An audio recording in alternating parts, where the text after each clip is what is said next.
लक्ष्मी बोल लक्ष्मी नारायण भगवान की जय। कामिका एकादशी का महत्व। कुंती पुत्र धर्मराज युधिष्ठिर बोले कि हे भगवान, मैंने आषाढ़ मास के शुक्ल पक्ष की देवशोनी एकादशी का विस्तार वर्णन सुना है। अब आप मुझे श्रावण मास के कृष्ण पक्ष की एकादशी की कथा सुनाइए। उस एकादशी का नाम क्या है तथा इसकी विधि क्या है? इसमें कौन से देवता की पूजा होती है? भगवान श्री कृष्ण बोले कि हे राजन, इस एकादशी की कथा कहता हूँ, ध्यान पूर्वक सुनो।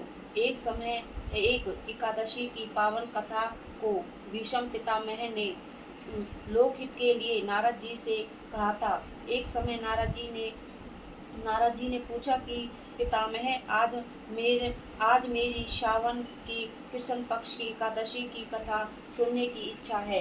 अतः अब आप एकादशी के व्रत की कथा विधि सहित सुनाइए। भीष्म पितामह नारद के वचनों को सुनकर बोले, हे नारद जी, आपने मुझसे अत्यंत सुंदर प्रश्न किया है। आप ध्यान लगाकर सुनिए। श्रावण मास के कृष्ण पक्ष की एकादशी का नाम कामिका एकादशी की कथा के सुनने मात्र से ही वाजपेय यज्ञ का फल मिलता है। कामिका एकादशी के व्रत में शंख चक्र गदाधारी विष्णु भगवान की पूजा होती है। जो मनुष्य इस एकादशी की धूप दीप नेव आदि से भगवान विष्णु की पूजा करते हैं, उन्हें गंगा स्नान फल से भी बड़ा फल मिलता है। सूर्य या चंद्र ग्रहण में केदार और कुरुक्षेत्र में स्नान करने से जो पुण्य मिलता है, वह पुण्य विष्णु भगवान की भक्ति पूर्व पूजा करने से मिल जाता है। श्री विष्णु भगवान के पूजा का फल समुद्र और वन सहित पृथ्वी दान करने और सिंह राशि वालों को गोदावरी नदी में स्नान करने के फल से ही अधिक होता है। व्यतीत में गंडकी नदी में स्नान करने से जो फल मिलता है, वह फल भगवान की पूजा करने से मिलता है। संसार में भगवान की पूजा का फल सबसे अधिक है। भगवान की पूजा का फल श्रावण मास के कृष्ण पक्ष की एकादशी के फल के बराबर है। अतः भक्ति पूर्व भगवान की पूजा ने बन सके तो श्रावण मास के कृष्ण पक्ष की कामिका एकादशी का व्रत अवश्य करना चाहिए। आभूषणों से युक्त और बछड़ा सहित गोदान करने से जो फल मिलता है, वह फल कामिका एकादशी के व्रत से मिल जाता है। जो उत्तम दूज श्रावण मास के कृष्ण पक्ष की कामिका एकादशी का व्रत करते हैं तथा विष्णु भगवान की पूजा करते हैं, उन्हें समस्त देव नाग किन्नर पितृ आदि की पूजा होती है। इसलिए पापी से डरने वाले व्यक्तियों को विधि विधान सहित इस व्रत को करना चाहिए। संसार सागर तथा पापों में फंसे हुए मनुष्य को इनसे छूटने के लिए कामिका एकादशी का व्रत करना चाहिए। कामिका एकादशी के व्रत से समस्त पाप नष्ट हो जाते हैं। संसार में इसे अधिक पापों को नष्ट करने वाला कोई और उपाय नहीं है।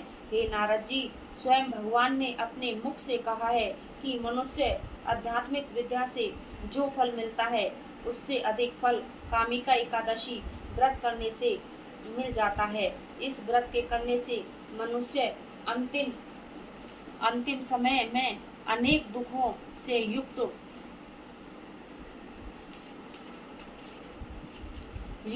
तथा नरक के दर्शन नहीं करता। कामिका एकादशी के व्रत तथा रात्रि के जागरण से मनुष्य की कुयोनि नहीं मिलती और अंत में स्वर्गलोक को जाता है। जो मनुष्य श्रावण मास के कृष्ण पक्ष की कामिका एकादशी को तुलसी से भक्ति पूर्व और विष्णु भगवान की पूजा करते हैं, वे इस संसार सागर में रहते हुए भी इस प्रकार अलग रहते हैं, जिस प्रकार कमल पुष्प जल में रहता हुआ भी जल से अलग रहता है। भगवान की तुलसी दल से पूजा करने का फल एक भार स्वर्ण के 4 भार चांदी के दान के फल के बराबर है। श्री विष्णु भगवान रतन मोती मणि आदि आभूषणों की अपेक्षा तुलसी दल से अधिक प्रसन्न होते हैं। जो मनुष्य भगवान को तुलसी दल की पूजा करते हैं उनके समस्त पाप नष्ट हो जाते हैं। हे नारद जी, मैं भगवान की अत्यंत प्रिय श्री तुलसी जी को नमस्कार करता हूँ। तुलसी जी के दर्शन मात्र से ही मनुष्य के समस्त पाप नष्ट हो जाते हैं और शरीर के स्पर्श मात्र से ही मनुष्य पवित्र हो जाता है। तुलसी जी को जल से स्नान करने से मनुष्य की समस्त यम यातनाएं नष्ट हो जाती हैं। जो मनुष्य तुलसी जी को भक्तिपूर्व भगवान के चरण कमलों में अर्पित करता है उसे मुक्ति मिलती है। जो मनुष्य इस कामिका एकादशी की रात्रि को जागरण करते हैं, दीप दान करते हैं, उनको पुण्य को लिखने में चित्रगुप्त भी असमर्थ हैं। जो मनुष्य एकादशी के दिन भगवान के सामने दीप जलाते हैं उन्हें पितृ स्वर्ग लोक में अमृत का पान करते हैं। जो मनुष्य भगवान के सामने घी या तिल के तेल का दीपक जलाते हैं उनको सूर्य लोक में भी सहस्त्रों दीपक का प्रकाश मिलता है। प्रत्येक मनुष्य को इस एकादशी का व्रत अवश्य करना चाहिए। इस व्रत के करने से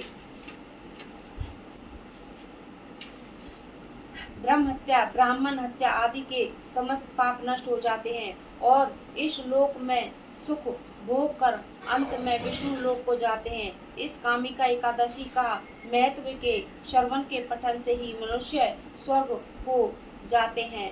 बोल लक्ष्मी नारायण भगवान की जय।